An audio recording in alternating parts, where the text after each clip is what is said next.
Hoarding दुर्घटनेप्रकरणी एक update येते। आरोपपत्र दाखल झालंय। एसआयटी कडनं 3200 पानी आरोपपत्र दाखल झालंय। इगो मीडियाचा मालक भावेश भिंडेसह चौघांविरोधात हे आरोपपत्र दाखल झालं। घाटकोपरमध्ये होर्डिंग कोसळून झालेल्या दुर्घटनेत 17 जणांचा मृत्यू झाला होता, तर 80 जण हे जखमी झाले होते। अमेय राणे या संदर्भात अधिक अपडेट देतील। अमेय,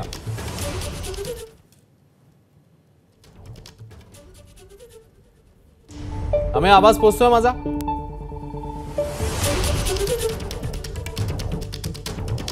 अमेयशी आपला संपर्क होत नाही। मात्र होर्डिंग दुर्घटनेप्रकरणी आरोपपत्र आता दाखल झालेलं आहे। एकूण 3200 पानांचं हे आरोपपत्र आहे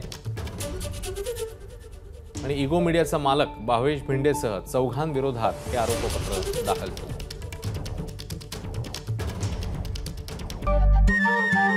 नमस्कार। मन शुद्ध तुझं ही वेगळ्याच प्रकारची मालिका तुम्हा सगळ्यांना खूप आवडली होती। याचा दुसरा सीझन कधी येणार अशी विचारणा झाली। प्रतीक्षा संपली आहे मित्रांनो। येतोय मन शुद्ध तुझंचा दुसरा सीझन। होई मन शुद्ध